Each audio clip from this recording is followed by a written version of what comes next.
CSK have been saying what has happened to Pathirana. He's bowled more wides than we've seen from him in other seasons. He hasn't hit his Yorker as often as he should have.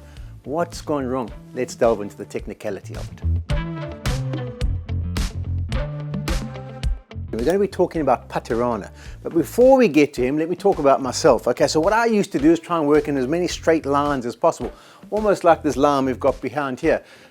I used to go into my gather kind of up that area, take it back, try and stay in that kind of line, and then over the top. So I worked in parallel lines and tried to be as effective and accurate and consistent as I could.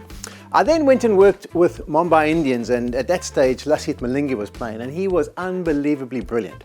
What a brilliant T20 bowler he was, his variations, his ability, not only with the old ball, but also with the new ball. And he was struggling to get that new ball to shape away.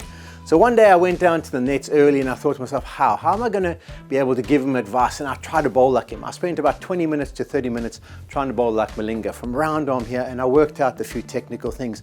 And funny enough, it still went down to the basic principles of having your wrist in the right position and getting your arm to come through properly. It's the same with Pathirana, who's really been struggling. He hasn't been as consistent as he has in the years gone by. He's such a unique action that he can be so highly effective.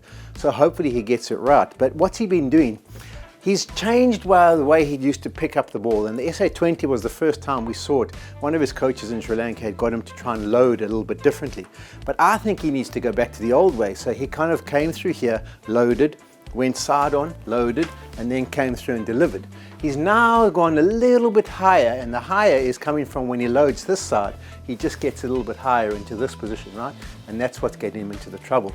He's not as consistent because when it comes through from here, he kind of is pushing it down the leg side, whereas when he was touched lower, still above the shoulder, he was very accurate and able to almost flick it out there and be very consistent about where he landed the ball. So I hope he does. I hope he goes a little bit lower, gets back to his original positions, loads in that similar position that he used to, and I think he'll be effective once again.